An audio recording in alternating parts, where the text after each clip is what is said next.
Pak Nas, bahasa sabar tuh nggak enak. Sebenarnya saya juga nggak suka dengan bahasa sabar sebenarnya ya. Makanya dalam ilmu magnet rezeki, sabar itu kita bahasakan dengan paradox of candy. Pak Nas, sabar itu capek Pak Nas, sabar itu berat Pak Nas, sabar itu melelahkan Pak Nas. Yes, siapa yang nggak mau sabar ya? Angkat tangan. Nggak mau sabar nggak apa-apa. Tapi ada yang bisa ngobatin rasa sabar. Nah, kalau itu sudah dilakukan, maka kita udah nggak tahu lagi apa itu sabar ya. Makanya dalam ilmu magnet rezeki sebenarnya nggak ada istilah sabar. Kenapa? Sabar itu adalah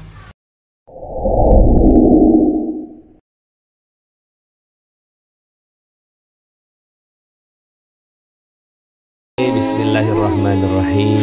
Assalamualaikum warahmatullahi wabarakatuh. Alhamdulillah summa alhamdulillah, wassalatu wassalamu ala rasulillah wa ala alihi wa sahbihi wa wala wa la hawla wa la quwata illa billah.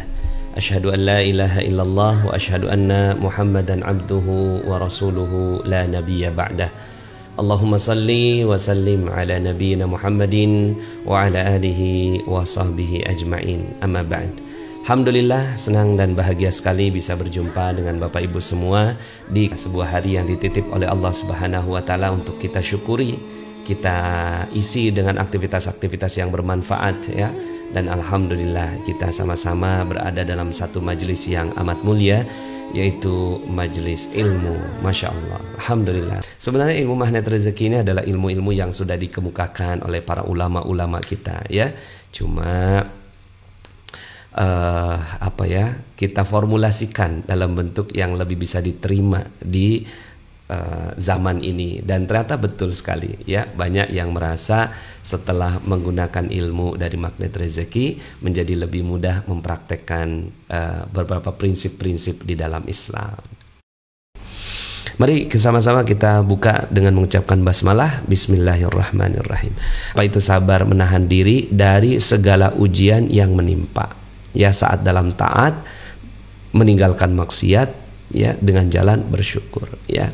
Sabar ya. Aduh Pak Nas, bahasa sabar tuh nggak enak. Sebenarnya saya juga nggak suka dengan bahasa sabar sebenarnya ya. Makanya dalam ilmu magnet rezeki, sabar itu kita bahasakan dengan paradox of candy ya. Paradox of candy ya, sehingga lebih enak gitu ngebahasnya ya. Kenapa sih dipakai judul-judul yang baru ya? Supaya kita lebih seger ya dalam mempraktekkan Islam. Sengaja dalam judul-judul di kegiatan kita kembalikan ke judul awalnya ya, agar teman-teman semuanya bisa menghubungkan ya. Akhirnya otak kita, oh yang ini nih materinya materi tentang sabar ya. Nanti kita akan dalami ya tentang kesabaran. Ada hadis ya, riwayat Ibnu Majah ya. Ada hadis riwayat Ibnu Majah yang mengungkapkan tentang nanti di Yaumul Hisab ya. Di Yaumul Hisab itu ada dua golongan orang. Yang satu ahlul musibah dan yang kedua adalah ahlul afiyah ya. Ahlul musibah dan ahlul afiyah. Ahlul musibah ini yang hidupnya musibah melulu gitu. Kayaknya nggak beres-beres gitu, musibah lagi, musibah lagi, musibah lagi, kagak beres-beres ya. Sepanjang hidupnya ya kena ya berbagai macam ya cobaan, ujian, tantangan gitu kan, ya nggak beres-beres ya. Ada nggak yang seperti itu ya? Ada ya. Mudah-mudahan ya kita mah jangan ahlul musibah deh ya. Kita mah mestinya tengah-tengah aja. Jadi ahlul musibah sama ahlul afiyah. Ahlul afiyah ini orang yang sepanjang hidup tuh sehat ya, sehat, bugar gitu, dapat kenikmatan ya, terus dapatkan kenikmatan yang nggak putus-putus dari Allah Subhanahu wa taala ya. Dua-duanya masuk surga, dua-duanya masuk surga ya. Sampai kemudian akhirnya ketika ahlul musibah ini ditanya ya, dia bagaimana kondisinya? Oh, udah habis ya Allah, kata malaikat ya. Udah habis tuh dosanya. Kenapa kok udah habis dosanya? Belum aja kita hisab. Karena musibahnya sudah menghabisi semua dosa-dosa yang telah dilakukannya. Ya Allah. Teman-teman kan ada ya, kita pasti tahu ya bagaimana Rasulullah SAW itu Rasulullah SAW itu dijuluki ya, dengan maksum ya. Artinya maksum itu semua dosanya diampuni oleh Allah Subhanahu wa taala ya. Nah, jalan menuju dosanya semua diampuni oleh Allah itu udah tertutup. Kenapa? Karena Nabi nggak mungkin dibuka lagi gitu ya. Tapi ada jalan ya yang kita bisa mendapatkan ampunan, seluruh dosa kita diampuni oleh Allah Subhanahu wa taala. Dengan jalan apa? Dengan jalan sabar menghadapi musibah. Sabar menghadapi musibah. Ya Allah, ya. Ya, jadi malaikat ngelaporin kepada Allah, "Ya Allah, ini dosanya udah habis semua ya Allah," gitu kan. Loh, kok udah habis? Ya, kayaknya dia buat dosa tuh. Iya ya Allah, ya, dosanya dia sudah habis karena dia telah menjalani musibah demi musibah demi musibah demi musibah gitu ya. Maka Allah ya memerintahkan kepada malaikat untuk memberikan 3 hal. Oke, kalau begitu ya kita kasih 3 hal kepada hamba ini. Apa aja? 1 yang dikasih oleh Allah Subhanahu wa taala adalah afiah gitu. Kekuatan yang mengganti ya dari musibah yang telah dialami di dunia ya. Jadi di sorga itu dia punya afiah, wah gitu kan, dia punya kekuatan yang luar biasa. Yang kedua yang dikasih oleh Allah Subhanahu wa taala adalah khairan ya. Dan khairan ya, tidak ada khairan di akhirat kecuali surga Allah Subhanahu wa taala. Dikasih surga sama Allah Subhanahu wa taala. Tapi nggak cukup dari itu, udah dikasih kembali, dia sehat badannya, bugar lagi ya. Kemudian dikasih sama Allah Subhanahu wa taala ya sorga, ditambah lagi sama Allah Subhanahu wa taala yaitu manzilan ya. Manzilan itu apa? Kedudukan yang tinggi di akhirat. Masya Allah, yang tempatnya itu sangat amat teramat mulia di akhirat ya. Sampai membuat jadi ahlul afiyah ini kan ngelihat ya, oh ahlul musibah nih ya, dihisab sama Allah Subhanahu wa taala ya. Terus kemudian dia lihat, ya Allah balasannya indah banget gitu ya. Dapat 3 tuh, dapat afiyah, dapat khairan, dapat manzilan gitu. Terus kemudian akhirnya ya dia bilang kepada Allah, ya Allah ya, seandainya engkau memperbolehkan aku kembali ke dunia ya, seandainya aku tahu balasannya sebesar ini gitu, balasan dari sabar itu sebesar ini, maka aku ingin minta dikembalikan ke dunia. Dan kemudian ya aku rela ya Allah, seandainya aku dikuliti badanku gitu kan satu persatu, asalkan memang hadiahnya semulia dan seagung yang diberikan kepada ahlul musibah itu ya Allah. Masya Allah ya. Maka bismillah, yuk sama-sama kita jadi orang-orang yang siap menerima berbagai ya musibah dari Allah. Mau gimana lagi, hidup ya memang cuma itu aja ya, syukur dan sabar. Sampai kapan? Sampai tidak mau lagi dapatkan ganjarannya ya.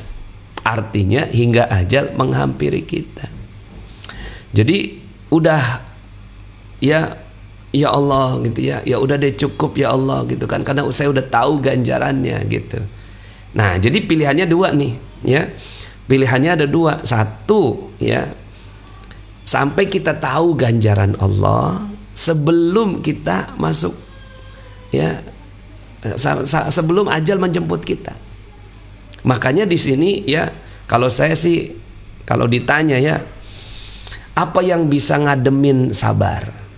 Yang bisa ngademin sabar gitu ya. Aduh, saya mah panas nggak mau sabar. Siapa di sini yang nggak mau sabar? Ya, nggak apa-apa, nggak mau sabar nggak apa-apa, bagus. Nggak mau sabar. Panas, sabar itu capek, panas, sabar itu berat, panas, sabar itu melelahkan, panas. Yes, Siapa yang nggak mau sabar? Ya, angkat tangan. Nggak mau sabar nggak apa-apa. Tapi ada yang bisa ngobatin rasa sabar. Apa itu yang bisa ngobatin? Contohnya begini ya. Kalau kita lagi jalan nih sama anak ya, jalannya jauh gitu ya. Ini anak nanya terus kan, ya, nanya terus. Bi udah sampai belum gitu? Bi udah sampai belum? Lama banget sih gitu. Sabar nak, bentar lagi nyampe. Katanya udah bentar-bentar, tapi kok belum nyampe juga gitu ya. Sabar, bentar lagi nyampe gitu. Udah kamu tidur aja. Si anak tidur. Udah bangun, Bi udah nyampe belum? Sabar nak, belum nyampe, bentar lagi gitu. Sebenarnya kita mau kemana sih gitu ya. Ya udah sini yuk kita turun ya, ke pom bensin, ke rest area, main dulu segala macam gitu, baru jalan lagi. Ya, tengah jalan lagi nanya lagi si anak gitu, Bi udah nyampe belum? Ih belum ya, sabar ya, nanti juga nyampe. Nah teman-teman semuanya, pernah nggak kita mengalami kondisi seperti ini? Pasti pernah ya. Namanya anak-anak gitu ya, namanya anak-anak gitu ya, itu ya begitu, selalu nanya udah nyampe belum, udah nyampe belum. Kenapa tuh anak nanya ya? Karena dia kagak tahu. Dia kagak tahu di mana lokasinya. Dia kagak tahu berapa ya rasio jarak gitu ya. Sebenarnya perjalanan 8 jam itu pantas nggak sih gitu. Dia kan nggak ngerti gitu kan. Nggak tahu tempat yang dituju ya. Nggak tahu cara dalam menghadapi kebosanan, di dalam menghadapi perjalanan itu ya. Kemudian nggak tahu juga ya bagaimana mempercepatnya gitu. Jadi anak kecil tuh memang punya banyak sekali obstacle ya, halangan dalam menghadapi perjalanan. Tapi alhamdulillahnya ditemani sama orang yang lebih dewasa. Nah teman-teman mulai nangkep nggak maksud saya? Orang tuanya ya itu udah nggak mungkin sabar, dia melampaui rasa sabar. Jadi orang tuanya itu melampaui rasa sabar. Si anak gitu ya, itu di bawah gitu ya derajat kesabaran itu. Sementara orang tuanya tuh dalam urusan perjalanan, misalnya katakan perjalanan 8 sampai 10 jam gitu ya. Ya kalau si bapaknya ya udah sabar, bentar lagi nyampe. Emang ini konsekuensi saya gitu kan. Emang saya mau jalan gitu. Apalagi yang dituju mungkin mau mudik pulang kampung gitu kan, ketemu orang tua gitu. Si ayahnya ini lebih bisa mengendalikan rasa sabar dibandingkan dengan si anak. Nah, apa kata kuncinya? Kata kuncinya adalah ya, ada yang bisa mengobati rasa sabar, yaitu ilmu. Yes.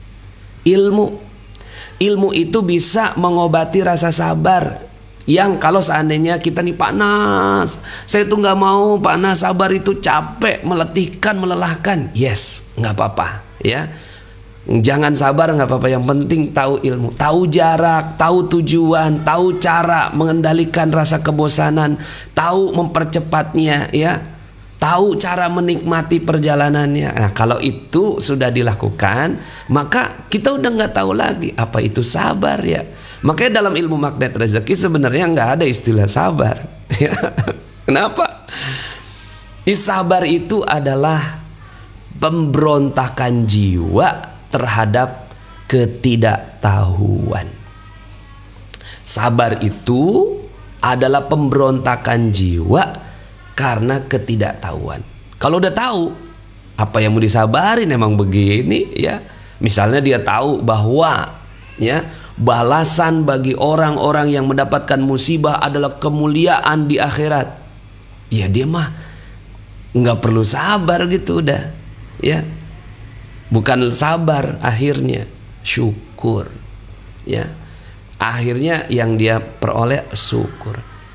Dia tahu bahwa di muka bumi ini Allah yang mengendalikan, ya udah nggak perlu sabar, yang ada cuma syukur, ya Allah terima kasih gitu Makanya ilmu magnet rezeki ya itu berusaha melampaui sifat sabar ini. Jadi kan cuma sabar sama syukur kan hidup kita ya. Nah, syukur ini adalah level tertinggi sebenarnya. Sabar di bawahnya ya. Sabar aja, sabar. Tapi memang namanya manusia itu akhirnya sama Allah tuh ya dikasih dalil-dalil tentang sabar. Isbiru wasabiru warabitu, sabar. Tingkatkan kesabaran gitu kan. Ya, tinggikan lagi rasa kesabaran. Karena pada saat level dia menghadapi sebuah persoalan, dia menghadapi sebuah musibah, ilmu dia tuh masih, katakan musibahnya itu 8, ilmu dia 5, ya 3 itu dia harus bersabar. Seandainya dia menghadapi rasa, ya menghadapi musibah itu 5 levelnya, ya levelnya 5, ilmu dia udah 8, nggak ada rasa yang harus disabar-sabarin, mau gimana? Buat anak ya berada di belakang di mobil itu sangat menderita. Tapi bagi sang ayah, karena dia tahu gitu ya, jadi nggak ada rasa sabar dia. Yang adanya cuma rasa syukur. Nah, coba sekarang kita ganti nih rasa sabar ini ya. Cuma ya gimana ya teman-teman semua, ini level sih. Kalau kita masih ada, ya udah sabar, berarti ilmu kita perlu tambah lagi ya. Alhamdulillah buku ini menjadi mega bestseller, dicetak berulang-ulang lebih dari 50 kali cetak. Alhamdulillah, semua royaltinya 100% untuk pesantren. Bagi teman-teman yang belum subscribe dan baru saja menemukan channel ini, silahkan subscribe. Insya Allah Anda akan mendapatkan materi-materi yang terbaik dari channel ini.